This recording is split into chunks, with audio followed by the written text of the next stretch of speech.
बिस्मिल्लाहिर्रहमानिर्रहीम। अस्सलाम वालेकुम व्यूवर्स। आज मैं आप लोगों के लिए देगी हलीम की रेसिपी लेकर आई हूँ। इसको आप खिचड़ा या फिर दलीम भी कह सकते हैं। और आज मैं आपको सिखाऊंगी ये परफेक्ट मेजरमेंट के साथ बहुत ही आसान तरीके से स्टेप बाय स्टेप अगर आप ये रेसिपी फॉलो करेंगे तो बहुत ही बेहतरीन हलीम बन के तैयार होगी, जो कि जायके में बहुत ही मज़ेदार होती है। इसका टेक्सचर वगैरह आप लोग देख सकते हैं, देखने से ही आपको अंदाज़ा हो गया होगा। इसको आप दावतों पर बना के सर्व कर सकते हैं, अपने घर वालों के लिए भी बना सकते हैं। तो इस वीडियो को लास्ट तक ज़रूर देखिएगा। तो चलिए ये वीडियो स्टार्ट करते हैं। तो सबसे पहले हमें चाहिए होगा अनाज। तो उसके लिए हमने ले लिया था जौ 1 पाव के बराबर, गंदम लिया था आधा पाव 125 ग्राम्स के बराबर। इसको मैंने पूरी रात के लिए भिगो दिया था पानी में और धो के अच्छी तरह साफ़ करके इसको आपने भिगो देना है। अब इसके बाद देख लेते हैं दालें। तो दालों में हमें चाहिए होगी चने की दाल 250 ग्राम के बराबर, यानी कि 1 पाव चने की दाल ले ली थी मैंने। मूंग की दाल ली थी मैंने आधा पाव 125 ग्राम। मसूर की दाल ली थी आधा पाव और माश की दाल ली है मैंने आधा पाव। उसके साथ चावल लिए हैं आधा पाव के बराबर। सारी क्वांटिटी सामने ही मैंने लिख दी है और इसको भी मैंने ओवरनाइट भिगो दिया था, साफ़ करके अच्छी तरीके से धो के। तो जितनी घंटे आप इसको भिगोएंगे उतना ही अच्छा और जल्दी पक के तैयार होगा, तो दालें गलने में कोई प्रॉब्लम नहीं होती है। अब इसके बाद हम क्या करेंगे, एक पतीला ले लेंगे और इसके अंदर हम इन सारी चीज़ों को ऐड करेंगे, सब दालों वगैरह को ऐड करेंगे। इधर मैं थोड़ी क्वांटिटी में बना रही हूँ तो सारी चीज़ें एक साथ ही ऐड कर दी हैं मैंने। और उसके बाद हम पानी डालेंगे, इसको पकने के लिए रख देंगे लो मीडियम फ्लेम पे। और साथ साथ आपने इसको बीच में चेक भी करते रहना है कि ये नीचे से जले नहीं। तो बस चमचा चलाते रहिएगा। बस पानी डालेंगे और इसको गलने के लिए रख देंगे। ये तकरीबन 2 घंटे में गल के तैयार हो गया था। और इसके अंदर मैंने ऐड कर दिया तेज़पत्ता, 2 अदद तेज़पत्ते ले लिए थे और 1.5 टेबलस्पून के बराबर नमक ऐड किया है। तो बस अब इसको कवर करके मैं छोड़ दूंगी पकने के लिए। 2 घंटे लगे थे इसको पकने में। अब आ जाते हैं अपने दूसरे स्टेप की तरफ। तो इधर हम गोश्त को चढ़ा लेंगे। तो इसके लिए मैंने एक पतीला ले लिया है, इसमें ऐड कर देंगे 1 कप के बराबर ऑयल। और इसके बाद मैं इसके अंदर ऐड करूँगी अनियन स्लाइसेस में कटी हुई, 4 अदद मीडियम साइज़ की ले ली थी मैंने। और इसको हम फ्राई करेंगे, लाइट गोल्डन ब्राउन होने तक आपने इसको फ्राई कर लेना है। तो देखिए प्याज हमारी फ्राई हो गई है। अब इसके बाद हम इसके अंदर ऐड कर देंगे लहसुन अदरक का पेस्ट, तकरीबन 4 टेबलस्पून के बराबर। और इसको फ्राई कर लेंगे प्याज के साथ ही हल्का सा।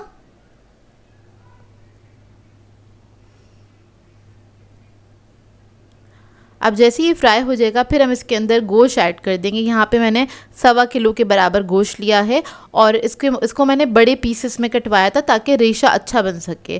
ठीक है, ये आपकी अपनी चॉइस है, आप लोग छोटे पीसेस में भी कटवा सकते हैं। गोश्त ऐड कर दिया है। अब इसके बाद इसको मैं फ्राई करूँगी। इसका कलर चेंज होने तक आपने प्याज के साथ ही हल्का सा बस इसको फ्राई कर लेना है। और इसके साथ फैट भी थोड़ा सा ऐड है, थोड़ी सी चिकनाई भी ज़रूर ऐड करवाइएगा। तो देखिए गोश्त का कलर हमारा चेंज हो गया है। अब इसके बाद हम इसके अंदर ऐड कर देंगे हड्डियाँ गुड्डियाँ, बोन्स जो होती हैं, स्टॉक वाली जो बोन्स होती हैं वो ऐड कर दी हैं, ऑप्शनल है। अगर आप लोग ऐड करेंगे तो इसका जो टेस्ट है बहुत अच्छा बन के तैयार होता है। हलीम का 1 किलो के बराबर ले ली थी मैंने, इसमें 1 अदद नली भी ऐड है। अब इसके बाद हम इसके अंदर मसाले ऐड कर देंगे। तो सबसे पहले हम ऐड करेंगे धनिया पाउडर 4 टेबलस्पून के बराबर। लाल मिर्चों का पाउडर ऐड करेंगे 3 टेबलस्पून। हल्दी पाउडर ऐड करेंगे इसमें 1 टेबलस्पून। ज़ीरा पाउडर ऐड करेंगे इसमें 1 टेबलस्पून। नमक ऐड करेंगे इसके अंदर 1 टेबलस्पून। अब इसके बाद इसको मिक्स करेंगे, हल्का सा भून लेंगे मसालों के साथ ही।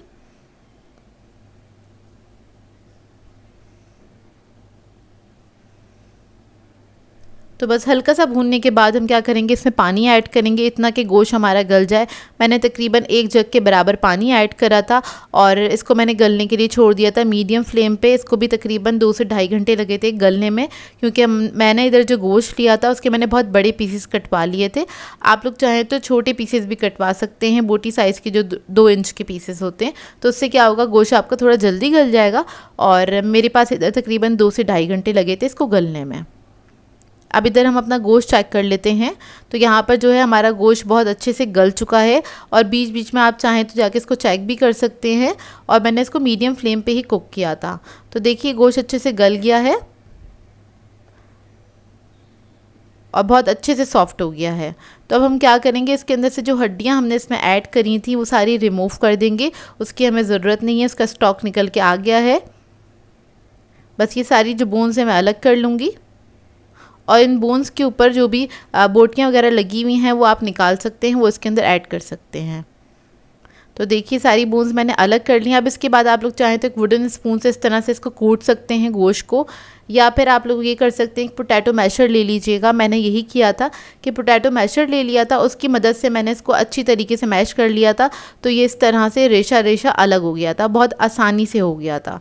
और ये आपने गरम गरम गोश्त के साथ ही करना है, तभी आपका ये रेशा रेशा अच्छे से अलग हो जाएगा।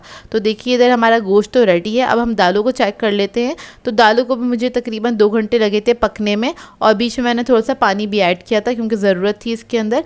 अब हम क्या करेंगे, दालें वगैरह हमारी पक गई हैं, बस इसको घोटना रह गया है। तो हम क्या करेंगे, इसमें से तेज़ पत्ते जो हैं ये अलग कर लेंगे। तो इसकी भी अच्छी सी खुशबू आ चुकी है इसके अंदर। और इसके बाद आप क्या कर सकते हैं, पोटैटो मैशर की मदद से आप इसको इस तरह से अच्छे से मैश कर सकते हैं। इधर मैं क्या कर रही हूँ कि उसके अंदर आपको ज़्यादा टाइम लगेगा, तो इधर मैं हैंड ब्लेंडर यूज़ कर रही हूँ। इसके साथ भी आप आराम से इसको ब्लेंड कर सकते हैं। तो इसको हमने घोट लिया अच्छी तरीके से। अब क्या करेंगे, इन दोनों चीज़ों को हमने मिक्स कर देना है, गोश्त को और दालों को। तो इधर मैंने एक बड़े साइज़ का पतीला ले लिया है, इसके अंदर हम ऐड कर देंगे इन दोनों चीज़ों को। तो गोश्त को ऐड कर दिया है, दालों को भी ऐड कर दिया है। इसके बाद इस सबको हमने मिक्स कर लेना है। अब इन दोनों को मिला के आपने घोटना है। अगर आपके पास टाइम है तो आप लोग पोटैटो मैशर यूज़ कर सकते हैं, या फिर घोटना जो होता है वो यूज़ कर सकते हैं। लेकिन इधर हम थोड़ी सी क्वांटिटी में ही बना रहे हैं हलीम, तो उसकी ज़रूरत नहीं होती है। तो बस इसको मैं मिक्स करूँगी, उसके बाद हैंड ब्लेंडर की मदद से इसको मैं ब्लेंड कर लूँगी, ताकि ये अच्छी तरीके से मिक्स हो जाए और यकजान हो जाए। तभी यकजान होती है, तभी उसके बाद इसका जो एक हलीम का कलर होता है ना, वो निकल कर आता है। और इस ब्लेंडर को मैंने तकरीबन 5 से 6 मिनट तक चला लिया था इसके अंदर, तो ये अच्छे से मिक्स हो गया था। अच्छा, आप लोगों के पास अगर ये ब्लेंडर ना हो तो आप लोग जो ब्लेंडर जग होता है उसके अंदर भी हलीम को थोड़ा ठंडा करके फिर उसके अंदर भी आप लोग ब्लेंड कर सकते हैं, उसमें भी बहुत आसानी से ये ब्लेंड हो जाता है।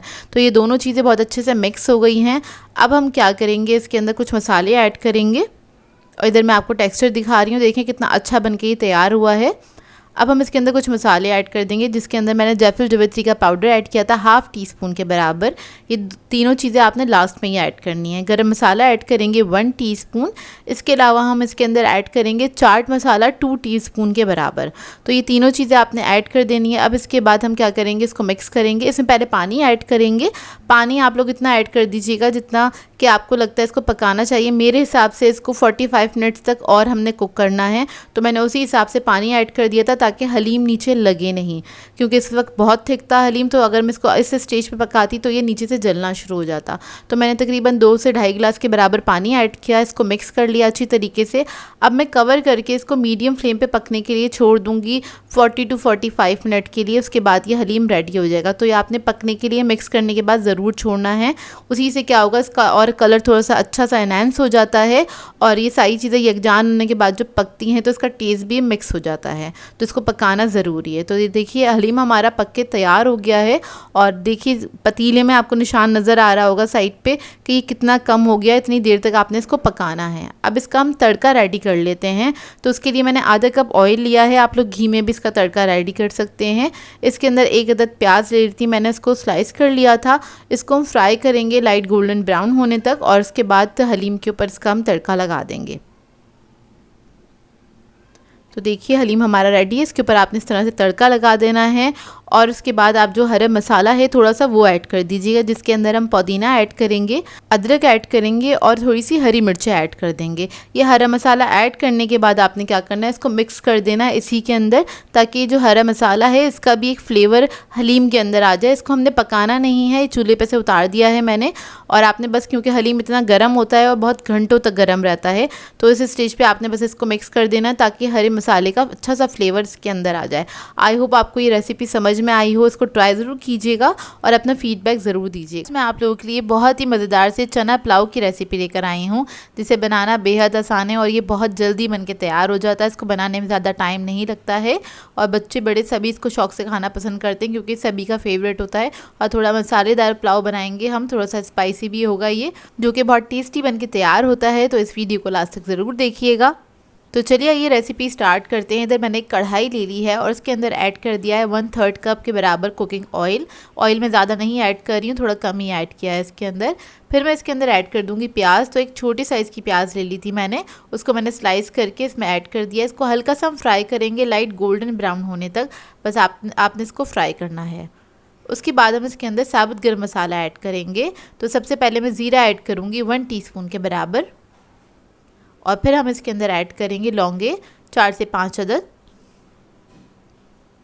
काली मिर्ची ऐड करेंगे इसके अंदर 7 से 8 अदद। तेज़ पत्ते ऐड कर देंगे 2 अदद। इसके बाद में काली इलायची ऐड करूँगी 2 अदद। इसको हल्का सा बस फ्राई होने देंगे, बस इसको हल्का सा फ्राई करेंगे, बस अच्छी सी खुशबू आने लगे इसमें से। उसके बाद हम इसके अंदर लहसुन अदरक का पेस्ट ऐड कर देंगे तकरीबन 1 टेबलस्पून के बराबर, और इसको भी हम फ्राई कर लेंगे। तो देखिए अच्छे से फ्राई हो गया है। इसके बाद इसके अंदर मैं हरी मिर्चें ऐड करूँगी 4 से 5 अदद है, इसको मैंने स्लिट कर लिया था। और उसके बाद हम इसमें नमक ऐड करेंगे 1 टीस्पून के बराबर। कुटी हुई लाल मिर्च ऐड करेंगे 1 टेबलस्पून। टमाटर ऐड कर देंगे, एक बड़ी साइज़ का ले लिया था टमाटर, उसको मैंने कट कर लिया है, वो ऐड कर देंगे इसके अंदर। और इसको मैं मिक्स करूँगी अच्छी तरीके से। अच्छा, इसके अंदर मैं ऐड कर रही हूँ आलू। ये ऑप्शनल है, आप लोगों को पसंद हो तो ज़रूर ऐड कीजिएगा, क्योंकि बच्चे तो बहुत पसंद करते हैं आलू खाना। तो 3 मैंने आलू ले लिए थे मीडियम साइज़ के, इसको मैंने कट कर लिया है, वो ऐड कर दिए हैं। इसको भी मिक्स कर लेंगे अच्छी तरीके से। जब ये मिक्स हो जाएगा फिर मैं इसके अंदर पानी ऐड करूँगी तकरीबन आधा कप के बराबर, या फिर इतना पानी ऐड कीजिएगा कि आलू अच्छे से गल जाएं। इसको 10 से 12 मिनट तक पकने के लिए छोड़ देंगे कवर करके लो मीडियम फ्लेम पे, ताकि आलू जो है वो अच्छे से गल जाएं। तो देखिए 12 मिनट हो गए हैं इसको पकते हुए। चेक कर लेते हैं, बीच में मैंने थोड़ा सा पानी और ऐड किया था इसके अंदर, क्योंकि जो पानी था वो ड्राई हो गया था, तो आप लोग भी देख लीजिएगा। तो देखिए आलू यहाँ पे गल चुके हैं। अब इसके अंदर हम ऐड करेंगे चने। तो उबले हुए चने मैं इस्तेमाल कर रही हूँ तकरीबन 2.5 कप के बराबर। तो चने ऐड कर देंगे इसके अंदर, इसको मैंने बॉईल कर लिया था। इसको हल्का सा बस मिक्स करेंगे, और मिक्स करने के बाद इसके अंदर हम चावल ऐड करेंगे। तो यहाँ मैं सेला चावल यूज़ कर रही हूँ, तकरीबन 1.5 पाव के करीब हैं ये, 350 ग्राम्स के बराबर हैं ये चावल। उसको मैंने धो के भिगो दिया था 1 घंटे के लिए, और उसके बाद हम इसके अंदर ये ऐड कर देंगे। फिर मैं इसके अंदर पानी ऐड करूँगी। तो पानी आप लोग चावल के हिसाब से ऐड कर सकते हैं, जिस क्वालिटी का आप लोग चावल इस्तेमाल कर रहे हैं उसी के हिसाब से आप ऐड कर सकते हैं। तो यहाँ मैं अपने चावलों के हिसाब से ही ऐड करूँगी पानी। आप लोग देख लीजिएगा आप लोग जिस क्वालिटी के चावल इस्तेमाल करते हैं। और अगर आपको अंदाज़ा करना है तो ये अंदाज़ा कर सकते हैं कि चावल से ऊपर पानी होना चाहिए तकरीबन 1.5 इंच के बराबर, क्योंकि हम सेला चावल इस्तेमाल कर रहे हैं, उसके अंदर थोड़ा ज़्यादा पानी जाता है। तो इसको मैं खुला ही इसी तरह पकाऊंगी 10 से 12 मिनट तक। लेकिन उससे पहले हम इसके अंदर ऐड करेंगे केवड़ा एसेंस, फ्यू ड्रॉप्स ऐड करें, इससे बहुत अच्छी खुशबू आ जाती है पुलाव के अंदर। और हम गर्म मसाला ऐड कर देंगे इसके अंदर 1/4 टीस्पून के बराबर, और इसको मैं पकने के लिए छोड़ दूँगी मिक्स करने के बाद। और इसको हम खुला ही पकाएंगे जब तक चावल जो है हमारे हाफ डन हो जाएंगे, तकरीबन 10 मिनट तक। तो देखिए पक चुके हैं और चावल जो है हमारे हाफ डन हो गए हैं, और इसमें अच्छा खासा पानी हैगा मौजूद। तो इसी पानी के साथ मैं इसको दम पे लगा दूंगी तकरीबन 10 मिनट तक। लो फ्लेम पे इसको रख दीजिएगा कवर करके। तो देखिए 10 मिनट हो चुके हैं, 10 मिनट ही इसको मैंने पकाया था। पानी सारा अच्छे से ड्राई हो चुका है, और ये चावल हमारे माशाल्लाह से बहुत अच्छे खुशबूदार और खिले खिले पक के तैयार हो गए हैं। तो इसको आप फ़ौरन से सर्व कर सकते हैं। इसके साथ अच्छा सा रायता या फिर सलाद बनाइएगा और चटनी के साथ इसको सर्व कीजिएगा। बहुत ही मज़ेदार बनता है ये पुलाव। आप लोग ट्राई ज़रूर कीजिएगा और अपना फीडबैक ज़रूर दीजिएगा, बताइएगा ज़रूर कैसी लगी आपको ये सिंपल सी रेसिपी। बहुत जल्दी बनके तैयार हो जाता है, इसको बनाने में ज़्यादा टाइम नहीं लगता है। तो ट्राई ज़रूर कीजिएगा और अपना फीडबैक ज़रूर दीजिएगा। मैं आप लोगों के लिए मुहर्रम स्पेशल शरबत की रेसिपी लेकर आई हूँ, जिसको बनाना बेहद आसान है और बहुत ही मज़ेदार शरबत बनके तैयार होता है। आज मैं इस रेसिपी में आपको जेली बनाने का तरीका भी बताऊँगी। तो ये एक लो बजट रेसिपी है कि आप घर में कितनी आसानी से ढेर सारी जेली बना सकते हैं और इसको इस्तेमाल करते हुए ढेर सारा शरबत बना सकते हैं। मार्केट से जो आप जेली ख़रीदते हैं वो काफ़ी एक्सपेंसिव पड़ जाती है, लेकिन मैं आपको लो बजट में रहते हुए ये जेली बनाने की आसान सी तरकीब बताऊंगी। तो इस वीडियो को लास्ट तक ज़रूर देखिएगा। तो चलिए ये वीडियो स्टार्ट करते हैं। यहाँ पर मैंने एक पैन में लिया है पानी 4 कप के बराबर। इसमें ऐड कर देंगे हम चीनी 4 टेबल स्पून के बराबर। फिर उसके बाद इसके अंदर हम ऐड करेंगे चाइना ग्रास पाउडर है, ये एक साशे ऐड कर देंगे, ये 10 ग्राम के बराबर होता है। ये आपने सारा साशे ऐड कर देना है इसके अंदर और इसको आपने मिक्स करना है अच्छी तरीके से। इसको मिक्स करने के बाद आपने फ्लेम ऑन करनी है और इसको पका लेना है तकरीबन 4 से 5 मिनट तक। अच्छा सा बॉईल आ जाए, बॉईल आने के बाद भी कुछ सेकंड तक इसको बॉईल कर लीजिएगा, अच्छी तरीके से ये पक जाए। ऐसे इस तरह से ट्रांसपेरेंट सा हो जाएगा तो ये हमारा जेली का बेसिक मिक्सचर जो है वो रेडी हो गया। अब इसके अंदर आप फ्लेवर अपनी मर्ज़ी के मुताबिक ऐड कर सकते हैं। यहाँ पर मैंने मैंगो एसेंस ऐड किया है, आप लोग स्ट्रॉबेरी ऐड कर सकते हैं, वनीला आइसक्रीम सोडा या फिर रोज़ एसेंस भी ऐड कर सकते हैं, जो भी आपके पास अवेलेबल हो। अब ये मिक्सचर जो था हमारा तैयार हो गया था। उसके बाद आपने क्या करना है, जितनी जेली बनानी है उसके हिसाब से आपने प्याले ले लेने हैं, कोई सी भी या खुली चीज़ ले लीजिएगा। यहाँ पर मैंने प्लेट्स ली हैं और 2 बाउल्स ले लिए हैं। इसके अंदर मैंने आधा कप से थोड़ा सा ज़्यादा इसके अंदर मिक्सचर ऐड किया था ये जेली का। तो अपने मुताबिक आप लोग जितनी बनाना चाहते हैं उतने हिस्सों में इसको डिवाइड कर लीजिएगा और आप ये जेली बना सकते हैं। अब इसके अंदर कलर हम अपनी मर्ज़ी से ऐड कर लेंगे। तो यहाँ पर मैं कलरफुल सा शरबत बनाने जा रही हूँ, तो उसके लिए मैं 5 कलर की जेली बनाऊंगी। तो आपने करना क्या है, जैसे ही आपने इसके अंदर कलर ऐड करना है फ़ौरन से मिक्स कर दीजिएगा और ये अमल आपने जल्दी जल्दी से करना है क्योंकि ये सेटल होना स्टार्ट हो जाएगा, जो मिक्सचर है हमारा जमना स्टार्ट हो जाएगा। तो देखें सारे कलर्स मैंने ऐड कर दिए हैं, लिक्विड कलर का इस्तेमाल किया था मैंने। अब इसको मैं छोड़ दूंगी सेट होने के लिए, काउंटर टॉप पे छोड़ दीजिएगा। आधे घंटे के अंदर ये जेली अच्छे से सेट हो जाती है। अब यहाँ पर मैंने 1 कप पानी ले लिया है, इसमें ऐड करेंगे हम तुखमलंगा 1 टेबलस्पून के बराबर। इसको मिक्स कर देंगे। मिक्स करने के बाद इसको भी हम छोड़ देंगे, 5 से 10 मिनट में सेट हो जाएगा। तो इसको आपने मिक्स करके काउंटर पे ही छोड़ देना है। अब इधर हमारी जेली जो है वो अच्छी तरीके से सेट हो गई है, ये देखिए कितने अच्छे से सेट हुई है। अब इसको हम कट कर लेंगे। तो मैं स्क्वायर पीसेस के अंदर इसको कट करूँगी छोटा छोटा सा, क्योंकि इसको हमने शरबत में ऐड करना है तो इसलिए हम इसके छोटे छोटे से पीसेस ही कट करेंगे। अच्छा, ये जेली ज़रूरी नहीं है आप शरबत में इस्तेमाल करें, आप लोग चाहें तो किसी भी डिज़र्ट में भी इसको इस्तेमाल कर सकते हैं। तो यहाँ पर हमने जेली अपनी सारी कट कर ली है। एक बड़ा सा पतीला ले लेंगे, उसके अंदर सबसे पहले हम बर्फ़ ऐड करेंगे। तो शरबत बनाने के लिए सबसे पहले आपने बर्फ़ ऐड करनी होती है। इससे क्या होता है, जब आप इसके ऊपर दूध ऐड करते हैं तो वो साथ साथ ठंडा होना स्टार्ट हो जाता है। तो अब मैं यहाँ पर दूध ले लूँगी। यहाँ पर मैंने टेट्रा पैक का मिल्क लिया था 1.5 लीटर के बराबर, वो हम सारा इसके अंदर ऐड कर देंगे और इसी तरीके से बर्फ़ के ऊपर डालिएगा ताकि वो ठंडा भी होता चला जाए साथ के साथ। जब तक आप अपना शरबत रेडी करेंगे जब तक ये ठंडा हो जाएगा। तो देखिए सारा दूध इसके अंदर मैंने ऐड कर दिया है। अब इसके बाद इसके अंदर हम ऐड करेंगे रूह अफ़ज़ा आधा कप के बराबर, या फिर आप अपने जायके के मुताबिक ऐड कर सकते हैं। जितना आप मीठा पीना पसंद करते हैं उस हिसाब से ऐड कर सकते हैं। तो मैंने बस अंदाजे के मुताबिक आधा कप ही ऐड किया था इसके अंदर, और एक कलर से भी अंदाज़ा हो जाता है कि कितना डार्क हो गया ये कलर ना, तो कहीं बहुत ज़्यादा मीठा ना हो जाए। तो मैंने दूध में कोई भी मिठास ऐड नहीं की थी, जो भी मिठास है वो सारी रूह अफ़ज़ा से ही ली है। इसके अंदर मैंने तुखमलंगा भी ऐड कर दिया है। थोड़ा सा केवड़ा एसेंस ऐड करेंगे 1 टीस्पून के बराबर, और उसके बाद हम सारी जेली ऐड कर देंगे। इसके अंदर मैंने बादाम पिस्ते ऐड नहीं किए हैं, ये आपकी अपनी चॉइस है, आप लोग ऐड करना चाहते हैं तो ज़रूर ऐड कर दीजिएगा। तो यहाँ पर हम जेली वाला शरबत बना रहे थे तो इसलिए मैंने ऐड नहीं करे हैं। तो बस हम सारी जेली एक एक करके इसके अंदर ऐड कर देंगे और ये बहुत खूबसूरत सा बन के तैयार होता है शरबत। दिखने में जितना मज़ेदार होता है, पीने में उतना ही जायकेदार होता है ये शरबत। और देखिए कितना सिंपल सी रेसिपी है, और ये जेली जो है आप लोग घर में तैयार करें तो अपना फीडबैक ज़रूर दीजिएगा, मुझे बताइएगा ज़रूर कैसी लगी आपको ये रेसिपी। तो देखिए शरबत हमारा रेडी हो गया है, ठंडा भी हो गया। अब इसको हम सर्व कर लेंगे। तो आप इस तरह से ग्लासेस में निकाल के इसको सर्व कर सकते हैं। जेली हमारी परफेक्ट बन के तैयार हुई थी, और ये आज की रेसिपी शेयर करने का मकसद ये था ताकि आप लोगों के साथ में जेली की रेसिपी शेयर कर सकूं, ताकि लोग आसानी से घर में बना सकें। क्योंकि बाज़ार से जब आप इतने सारे कलर की जेली ख़रीदते हैं तो वो काफ़ी एक्सपेंसिव पड़ता है, लेकिन आप इस तरह से घर में बनाएंगे तो आपको काफ़ी बजट में भी रहेगा और कम पैसों में आपका काम भी हो जाएगा। तो देखिए शरबत हमारा रेडी हो गया है। आई होप आपको ये रेसिपी अच्छी लगी हो। आज मैं आप लोगों के लिए बहुत ही मज़ेदार सी मीठी टिकिया की रेसिपी लेकर आई हूँ। खस्ता करारी बन के तैयार होती हैं ये मीठी टिकिया है, और इसको मैं बहुत आसान सी मेजरमेंट के साथ आपको बनाना सिखाऊंगी, जो कि हर कोई इसको ट्राई कर सके और इसको परफेक्ट तरीके से बना सके। तो चलिए ये वीडियो स्टार्ट करते हैं। तो इसके लिए हमें चाहिए होगा 2 कप मैदा, फिर इसके अंदर हम ऐड करेंगे घर की पिसी हुई चीनी 1 कप के बराबर,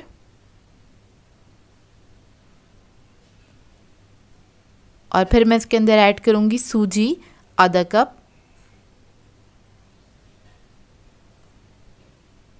कोकोनट ऐड करेंगे इसके अंदर आधा कप, डेसिकेटेड कोकोनट है ये। तिल ऐड करेंगे, सफ़ेद तिल 6 टेबलस्पून के बराबर। ये कम या ज़्यादा आप अपनी मर्ज़ी के मुताबिक ऐड कर सकते हैं।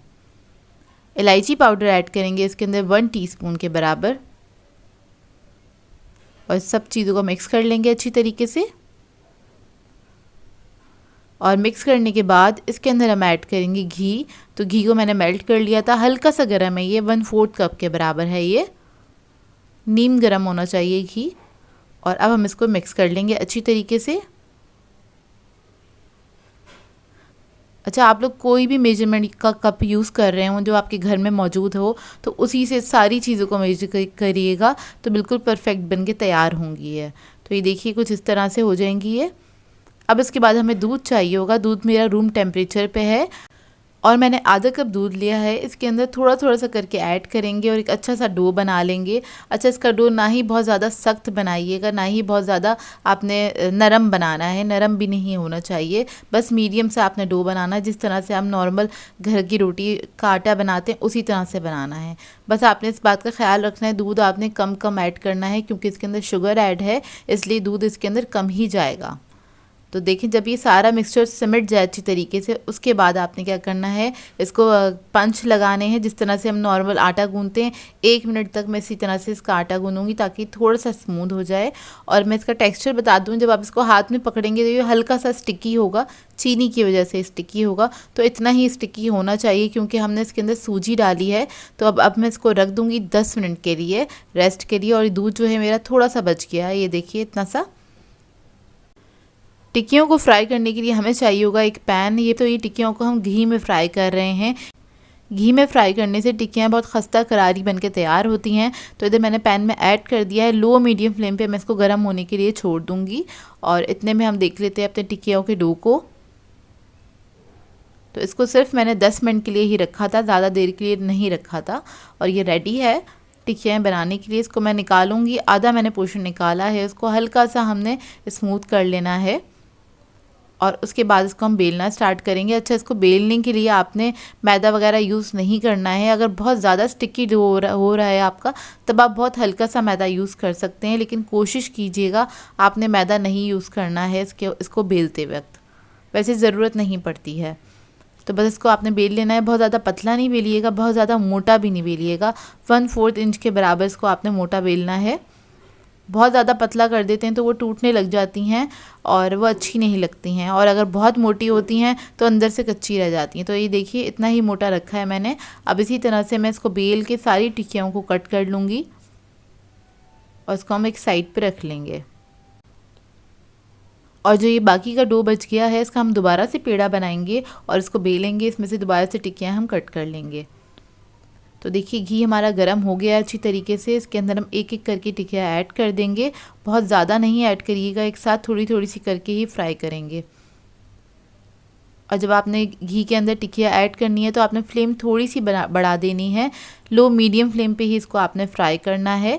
और जब नीचे अच्छे से कलर आ जाए उसके बाद आपने इसको फ्लिप करना है, टर्न करके दोबारा दूसरी तरफ से फ्राई करना है। और एहतियात से आपने इसको टर्न करना है क्योंकि जब ये घी के अंदर फ्राई हो रही होती हैं उस वक्त बहुत ज़्यादा सॉफ्ट होती हैं, बहुत ज़्यादा डेलिकेट होती हैं। तो थोड़ा सा आपको ख्याल रखना होता है इसका। तो जब इसके ऊपर कलर आ जाए अच्छी तरीके से, तब भी आपने इसको बहुत एहतियात से निकालना है। और इस तरह से मैंने एक छन्ना ले लिया, इसके ऊपर रख दूँगी ताकि जो एक्स्ट्रा घी है वो निकल जाए इसके अंदर से। और इसके बाद आप किसी ट्रे में इसको फैला दें ताकि ये ठंडी हो जाए अच्छी तरीके से। क्योंकि जब ये गर्म होती हैं तो ये नरम होती हैं, ठंडी होकर सही हो जाती हैं। तो ये देखिए रेडी हो गई हैं, मैं आपको उठा के दिखाती हूँ।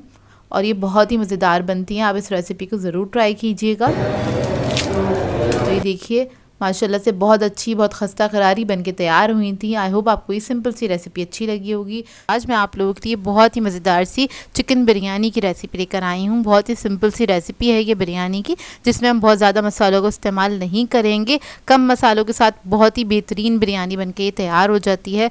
खुशबूदार लाजवाब बन के तैयार होती है, बिल्कुल देग स्टाइल। इसको बना के आप लोग मेहमानों को सर्व कर सकते हैं, चाहे तो फैमिली के साथ बना के इसको एंजॉय कर सकते हैं, जो कि बहुत ही आसान है इसको बनाना। इस रेसिपी को फॉलो करते हुए आप लोग परफेक्ट बिरयानी बना के तैयार कर सकते हैं। तो इस वीकेंड पे आप लोग इस बिरयानी की रेसिपी को बना के अपने घर वालों को खुश कर सकते हैं, जो कि बहुत ही सिंपल सी रेसिपी है लेकिन बनती बहुत ही लजीज और लाजवाब बिरयानी बनके तैयार होती है। तो चलिए आइए वीडियो स्टार्ट करते हैं। तो इधर मैंने एक पतीली ले ली है, इसके अंदर ऐड करेंगे हम ऑयल मैंने लिया था आधा कप से थोड़ा सा ज़्यादा ऐड किया है। और ये हम झटपट बना रहे हैं बिरयानी, तो इसके अंदर मैंने तली हुई प्याज का इस्तेमाल किया। आप लोग यहाँ पर एक डली प्याज की ले लीजिएगा, उसको फ्राई कर लीजिएगा ऑयल के अंदर। तो यहाँ पर बस मैंने 1 टेबलस्पून के बराबर 1 और 2 टेबलस्पून के बराबर मैंने प्याज ऐड कर दी है। ये हल्की सी फ्राई होने लगी तो इसके अंदर मैं लहसुन अदरक का पेस्ट ऐड कर दूँगी 2 टेबलस्पून के बराबर। अब इन दोनों चीज़ों को आपने अच्छे से फ्राई कर लेना है। और अब इसके अंदर हम ऐड करेंगे चिकन 700 ग्राम्स के बराबर। चिकन जो है थोड़े बड़े पीसीस में है ये, तो वो मैंने इसके अंदर ऐड कर दिया है। अब क्या करेंगे, इसको आपने हल्का सा मिक्स कर लेना है। उसके बाद हम इसके अंदर ऐड करेंगे हरी मिर्चें बारीक कटी हुई 2 टेबलस्पून। टमाटर ऐड करेंगे, एक बड़े साइज़ का टमाटर लिया था, उसको मैंने बारीक चॉप कर लिया है और इसको मिक्स कर लेंगे।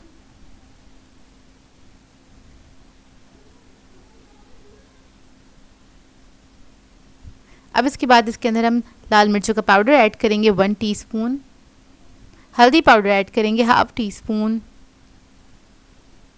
जीरा पाउडर ऐड करेंगे 1 टीस्पून, गरम मसाला ऐड करेंगे 1 टीस्पून, नमक ऐड करेंगे 1.5 टीस्पून, जायफल जावित्री का पाउडर ऐड करेंगे 1/4 टीस्पून के बराबर। इस सबको आपने अच्छे से मिक्स कर लेना है।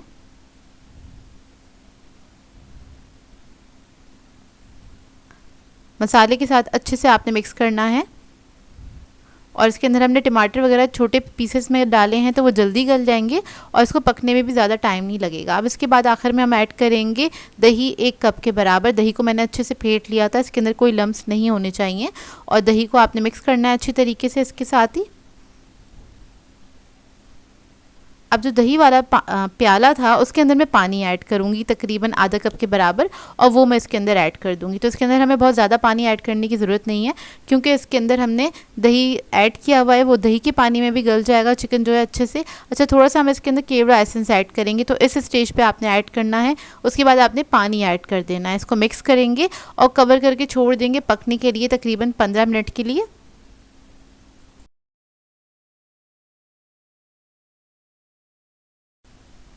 तो देखिए 15 मिनट हो चुके हैं और चिकन हमारा बहुत अच्छे से गल गया है।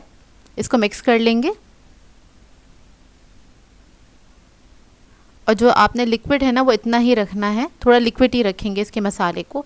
अब इधर हम इस चावल बॉईल कर लेते हैं, तो उसके लिए मैंने एक पतीले में पानी रख दिया था बॉईल करने के लिए। इसमें थोड़ी सी लौंगे ऐड कर देंगे 6 से 7 अदद, हरी इलायची ऐड करेंगे 6 से 7 अदद। इसके अलावा हम दालचीनी के 2 पीस ऐड कर देंगे।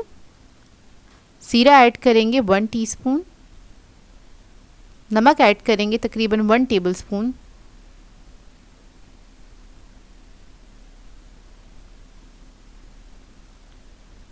इसके बाद थोड़ा सा हरा धनिया और पुदीना ऐड करेंगे तकरीबन 2 टेबलस्पून के बराबर।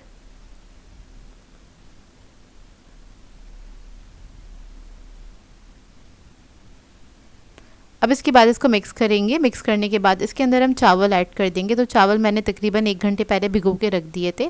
आधा किलो ये राइस हैं 500 ग्राम्स के बराबर, बासमती राइस में इस्तेमाल कर रही हूँ। इसको इसके अंदर ऐड कर देंगे। उसके बाद आपने इसको तकरीबन 80% तक कुक करना है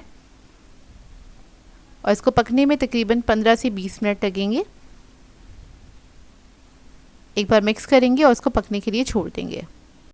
अब इतने चावल बॉईल हो रहे हैं, इसके बाद हम कर लेते हैं इसका एक दूसरा स्टेप, जिसके लिए हमें चाहिए होगा लहसुन। तो यहाँ पर मैंने 3 जवे लिए हैं लहसुन के। अच्छा, मेरे पास देसी लहसुन नहीं था, आपके पास देसी लहसुन हो तो आप 6 से 7 जवे ले लीजिएगा लहसुन के। उसको आपने क्या करना है, कूट लेना है बेसिकली। तो इसको मैं बस कूट रही हूँ और छिलको समेत लेना है आपने लहसुन। इसको बिल्कुल आपने बारीक कर लेना है, अच्छी तरीके से कूट लीजिएगा। अब इससे क्या होगा ये मैं आपको लास्ट में बताऊंगी, लेकिन ये काफ़ी इंपॉर्टेंट स्टेप है तो आपने ज़रूर करना है। थोड़ा सा पानी ऐड करेंगे 1/4 कप के बराबर। इसके बाद इसको मिक्स करेंगे। मिक्स करने के बाद आपने इसको एक प्याली में निकाल के साइड पे रख लेना है। ये देखिए कुछ इस तरह से हो जाएगा और ये सारा ही हमें चाहिए, मतलब खाली पानी नहीं चाहिए, छिलकों समेत लहसुन भी आ जाए और इसके साथ थोड़ा पानी भी होना चाहिए। तो ये देखिए रेडी हो गया है। अब इसको मैं साइड पे रख दूँगी। इतने में हम चावल चेक कर लेते हैं। तो देखिए चावल भी हमारे अच्छी तरीके से पक गए हैं, यानी कि 80% तक ये कुक हो चुके हैं। अब क्या करेंगे, इसको छान लेंगे। अब छानने के बाद जो हमारा सालन था वो ठंडा हो जाए तो आपने इसको गर्म कर लेना है, और हल्का सा बस गर्म होना चाहिए। उसके बाद क्या करेंगे, सारे चावल हम इसके ऊपर ऐड कर देंगे। उससे पहले हम इसके ऊपर ऐड करेंगे zarda food colour, half teaspoon के बराबर ऐड किया था। थोड़ा सा जायफल जावित्री का पाउडर ऐड कर देंगे और केवड़ा एसेंस ऐड करेंगे, क्योंकि जो बाज़ार की बिरयानी होती है उसके अंदर बहुत ज़्यादा फ्लेवर होते हैं, बहुत ज़्यादा खुशबू होती है। तो आपने सारे स्टेप ज़रूर करने हैं, आपकी बिरयानी भी बिल्कुल वैसी ही बन के तैयार होगी। अब इसके बाद ये जो हमने लहसन को कूटा था, उसका थोड़ा सा लहसन और थोड़ा सा पानी ऐड करेंगे इसके ऊपर। इससे बहुत अच्छी खुशबू आ जाती है। फिर सारे चावल ऐड कर देंगे। तो देग वाला जो स्टाइल होता है तह लगाने का, हम उसी तरीके से तह लगाएंगे, यानी कि नीचे सारी ग्रेवी होती है, ऊपर सब चावल होते हैं। उसके बाद थोड़ा सा हम ज़र्दा फूड कलर ऐड कर देंगे इसके ऊपर इस तरह से।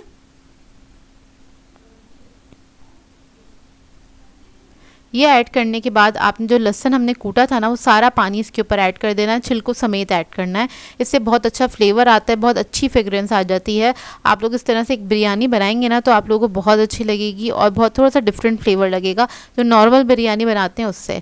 लास्ट में हम थोड़ा सा घी ऐड करेंगे इसके ऊपर, तकरीबन 2 to 3 टेबल स्पून के बराबर आपने ऐड कर देना है। अब इसको हम दम पे रख देंगे। तो सबसे पहले आपने हाई फ्लेम पे पकाना है इसको 2 मिनट के लिए, और फिर लो मीडियम फ्लेम पे इसको कुक करेंगे तकरीबन 10 मिनट के लिए। तो आपकी बिरयानी जो है पक के रेडी हो जाएगी। तो देखिए दम आ चुका है, अब इसको हम खोल लेते हैं। तो देखिए माशाल्लाह से कितनी ज़बरदस्त लग रही, खिले खिले चावल बनके तैयार होते हैं और एक एक दाने के अंदर फ्लेवर होता है। बहुत ही ज़बरदस्त ये बिरयानी बनके तैयार होती है। इधर मैं आपको निकाल के भी दिखा देती हूँ, बहुत ही ज़बरदस्त बनती है। आप लोगों ने ज़रूर ट्राई करना है। बहुत ही सिंपल सी रेसिपी है, इसमें हमने मसाले वगैरह भी कम ऐड किए हैं, यानी कि बहुत ज़्यादा स्पाइसी नहीं है ये बिरयानी, लेकिन फिर भी बहुत फ्लेवरफुल बनके तैयार होती है। आई होप आपको ये रेसिपी अच्छी लगी हो। मैं आप लोगों के लिए बहुत ही बेहतरीन सी रेसिपी लेकर आई हूँ। रोट बिस्किट सिखाने जा रही हूँ, जिसे आप लोग तबारक की रोटी के नाम से भी जानते होंगे। बहुत सारे लोग इसको तबारक की रोटी भी कहते हैं या तबारक के बिस्किट भी कहते हैं, जो कि रजब के महीने में बहुत ख़ास तौर पर बनाई जाती है। और इसको आप बाज़ार से ज़्यादा अच्छी बना के तैयार कर सकते हैं घर के अंदर। तो इस वीडियो को लास्ट तक ज़रूर देखिएगा। तो चलिए ये वीडियो स्टार्ट करते हैं। इसके लिए हमें चाहिए होगा घी 100 ग्राम के बराबर, और इसको मैंने घी को लेके मेल्ट किया था। सबसे पहले मेल्ट करने के बाद हमने क्या करना है, इसको फ्रिज में रख देना है ताकि थोड़ा सा सेट हो जाए। गर्म घी को आपने फ्रिज में रख देना है। बेसिकली इसका हमने दाना ख़त्म करना होता है, जो घी के अंदर दाना होता है, क्योंकि इसको हमने बीट करना है अच्छी तरह ताकि एक बटर की फॉर्म में आ जाए, ये थोड़ा सा स्मूथ हो जाए। ये देखिए कितना स्मूथ हुआ हुआ है। तो इस स्टेप मैंने पहले से कर लिया था, इसलिए आपको बता दिया है। इसके बाद हम क्या करेंगे, इसको बीट करना स्टार्ट करेंगे। इसके अंदर शुगर ऐड करेंगे 100 ग्राम्स के बराबर। आप लोग घर की पिसी हुई चीनी ले सकते हैं या फिर आप आइसिंग शुगर भी ले सकते हैं। इसको मिक्स करेंगे अच्छी तरीके से। इसको 2 से 3 मिनट तक अच्छी तरीके से बीट करेंगे ताकि अच्छा क्रीमी सी फॉर्म में आ जाए। और घी, अगर आप लोग घी से बना रहे हैं तो इसको प्लीज़ मेल्ट ज़रूर कीजिएगा, घी का दाना नहीं होना चाहिए। जब आप इसको मेल्ट कर लेंगे तो बस फ्रिज में रख देना है आपने सेट करने के लिए इसको। तो बस इसको मैं साइडों पे से साफ़ कर रही हूँ, तो जो साइडों पे सारा मिक्सचर स्टिक हो गया है वो अच्छी तरीके से मिक्स हो जाए। और 2 से 3 मिनट लगेंगे आपको इसको बीट करने के लिए। बस अच्छी तरीके से आपने इसको बीट करना है। ये देखिए अच्छी तरीके से बीट हो गया है।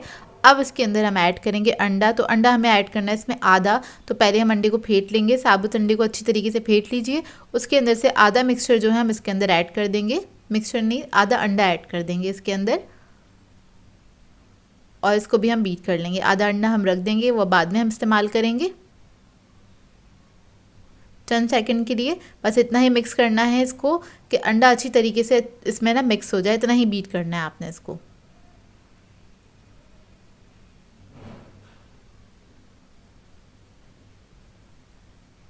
तो ये देखिए मिक्स हो गया अच्छी तरीके से। और अब हम इसके अंदर ऐड करेंगे इलायची पाउडर 1 टीस्पून के बराबर, और इसको भी हम मिक्स कर लेंगे अच्छी तरीके से। अच्छा, इसके अंदर कोई एसेंस वगैरह नहीं जाएगा, इलायची की जो खुशबू होती है वही होगी इसके अंदर। 50 ग्राम इसके अंदर हम सूजी ऐड करेंगे और इसको मिक्स कर लेंगे एक बार अच्छी तरीके से। सूजी ऐड करने के बाद इसके ब्लेड्स हमने हटा दिए हैं, बीटिंग का काम ख़त्म हो गया है। अब इसके अंदर हम बेकिंग पाउडर ऐड करेंगे हाफ़ टी स्पून के बराबर। उसके बाद 150 ग्राम हम ऐड करेंगे मैदा और इसको मिक्स कर लेंगे अच्छी तरीके से। बस आपने इसको मिक्स कर लेना है, तो इस तरह से डो की फॉर्म में आ जाएगा। थोड़ा सा स्टिकी होगा इसका जो बैटर है। और जिस तरह हम लोग बिस्किट्स वगैरह बनाते हैं सेम उसी तरह से होता है ये। आपने बस हाथों से अच्छी तरीके से मिक्स कर लेना है और इसको इस तरह से आपने समेट लेना है। अच्छा, मेरा जो ये डो है बिल्कुल सही बना है। अगर आपको ऐसा लगता है इस स्टेज पे कि ये डो आपका थोड़ा सा ड्राई हो रहा है, तो आप इसके अंदर 1 टेबलस्पून के बराबर दूध ऐड कर सकते हैं या फिर आप इसके अंदर घी भी ऐड कर सकते हैं ताकि नरम हो जाए। अच्छा, इसको अब मैंने काउंटर पे निकाल लिया है और काउंटर पे निकालने के बाद इसको मैं हाथ से थोड़ा सा स्मूथ कर रही हूँ, क्योंकि सूजी जो होती है वो जल्दी से अपने अंदर मॉइस्चर सक कर लेती है। तो ये जो मिक्सचर होता है बाजू का ऐसा होता है ये ड्राई भी हो जाता है।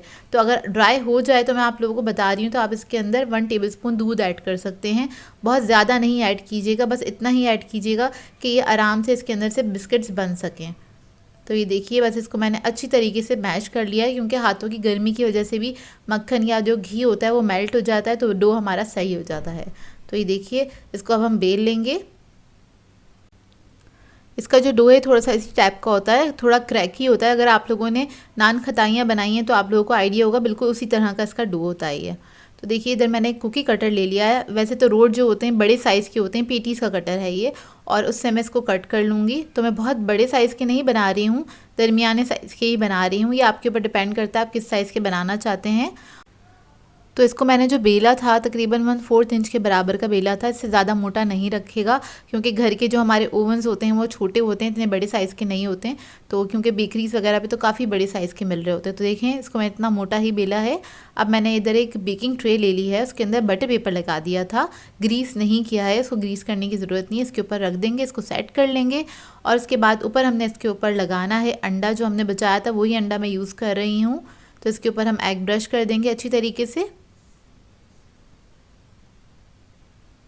और उसके बाद इसके ऊपर स्प्रिंकल करेंगे हम सौंफ।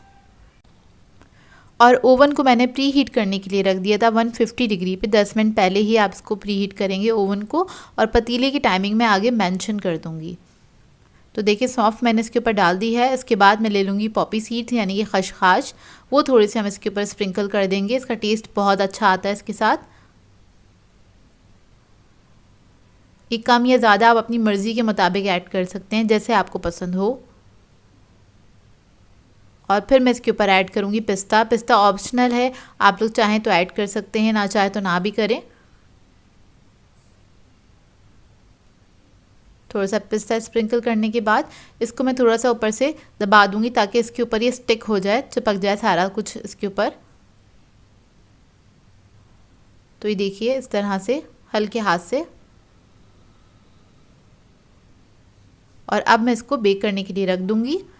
ये बेकिंग टाइमिंग है इसकी 15 to 20 मिनट्स के लिए। 150 डिग्री पे ये बेक होगा।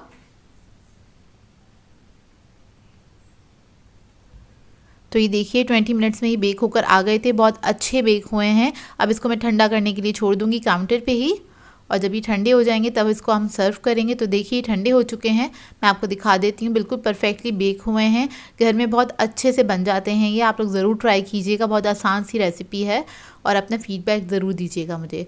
तो ये देखिए इसका लुक, मैं आपको इसको तोड़ के दिखाती हूँ।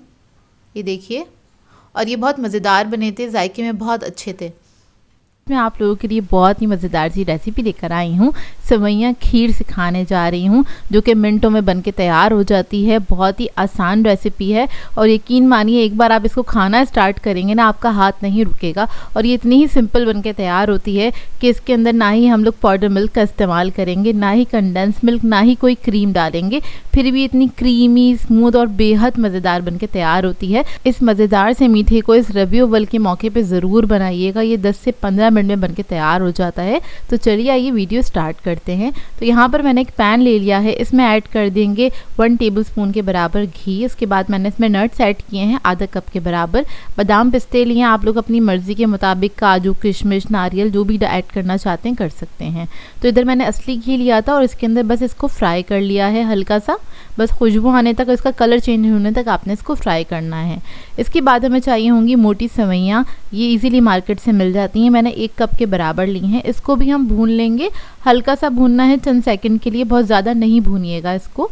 तो बस इसको अब मैं हल्का सा फ्राई करूँगी। जैसे ही इसका कलर चेंज होना स्टार्ट होगा फिर मैं इसके अंदर ऐड कर दूँगी दूध। तो यहाँ पर मैंने लिया है 1.5 लीटर के बराबर दूध लिया है, टेट्रा पैक का यूज़ कर रही हूँ। आप लोग चाहें अपनी मर्ज़ी के मुताबिक जो भी दूध यूज़ करते हैं घर में आप लोग वो यूज़ कर सकते हैं। तो ये सारा दूध हम इसी के अंदर ऐड कर देंगे और सेवइयों को पकने के लिए छोड़ देंगे। ये जो सेवइयाँ होती हैं ये तकरीबन 10 से 12 मिनट में पक के तैयार हो जाती हैं, मतलब ये गल जाती हैं बहुत अच्छे से।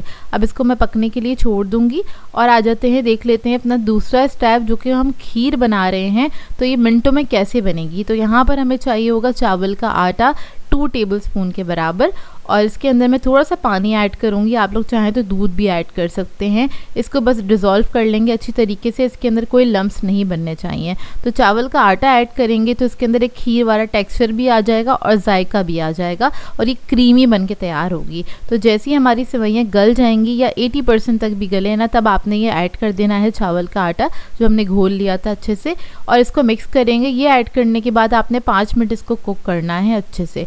तो जितने ये पक रहा है हल्की आंच पे इतने हम बना लेते हैं कैरेमल, क्योंकि कैरेमल ऐड करेंगे तो इसका मज़ा जो है वो डबल हो जाएगा। अब इधर मैंने चीनी ले ली है, तकरीबन आधा कप से थोड़ी ज़्यादा ली है, आप लोग अपने टेस्ट के मुताबिक ऐड कर सकते हैं इसके अंदर, कम या ज़्यादा जैसे आप लोग खाना पसंद करते हैं। थोड़ा सा पानी ऐड कर दिया है, इससे क्या होता है कैरेमल बहुत अच्छे से बनके तैयार हो जाता है और जलता नहीं है। तो जैसे ही इसका कलर चेंज होना स्टार्ट होगा हम हल्का हल्का सा मिक्स करेंगे और आपने इसको बहुत हल्की आंच पे पकाना है। इसका कलर चेंज ज़्यादा नहीं कीजिएगा, हल्का सा गोल्डन कलर आए तभी आपने इसके अंदर पानी ऐड कर देना है। पानी ऐड करके इसको हम थोड़ा सा पका लेंगे, क्योंकि इसको डायरेक्टली ऐड करेंगे आप दूध के अंदर तो ये जम जाएगा। डिज़ोल्व होने में काफ़ी टाइम लेता है, तकरीबन 10 से 15 मिनट खाली डिज़ोल्व होने में ही लग जाएंगे। लेकिन अगर आप इस तरह से पकाएंगे तो 1 से 2 मिनट में ही डिज़ोल्व हो जाएगा, पानी के अंदर बहुत जल्दी डिज़ोल्व हो जाता है कैरेमल। तो देखिए ये पक गया है अच्छे से और इसके अंदर कोई भी लम्प नहीं है, ये देखिए। अब इसके बाद हम इसके अंदर ऐड कर देंगे जो हमारी सेवइयों की खीर है ना, देखिए तैयार हो चुकी है और कितनी थिक हो गई है ना। अब इसके अंदर हम ये कैरेमल ऐड कर देंगे।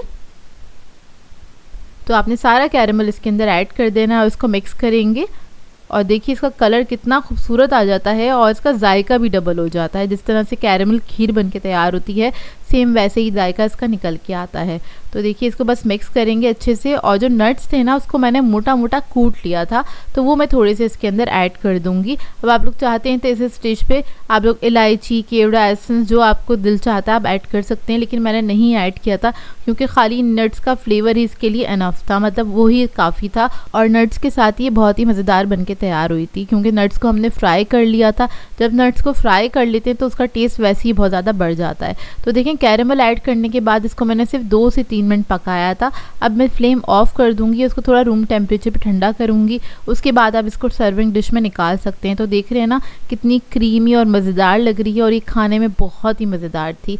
इसको हम डेकोरेट करेंगे नट्स के साथ, जैसे कि मैंने आपको बताया था मैंने इसको मोटा मोटा कूट लिया था तो उसी के साथ इसको हम डेकोरेट कर लेंगे इस तरह से, जैसे भी आप लोग डेकोरेट करना चाहते हैं। चाहे तो चांदी का वर्क लगा लें या जो भी आपको पसंद हो। तो इसका लुक मैं आपको करीब से दिखा देती हूँ, इसका टेक्सचर कितनी मज़ेदार लग रही है। अच्छा इसको आपने रखना है फ्रिज में 2 से 3 घंटे के लिए, अच्छे से ठंडा कीजिएगा, उसके बाद आपने सर्व करना है क्योंकि खीर जो होती है वो ठंडी ठंडी ही अच्छी लगती है। आई होप आपको ये रेसिपी अच्छी लगी हो। सो व्यूअर्स अगर आप लोगों को मेरी रेसिपीज़ अच्छी लगती हैं तो मेरे चैनल को सब्सक्राइब करें, लाइक करें, कमेंट ज़रूर किया करें, शेयर भी ज़रूर किया करें अपने फ्रेंड्स के साथ, फैमिली के साथ। तो मुझे अपनी दुआ में याद रखिएगा। अल्लाह हाफिज़।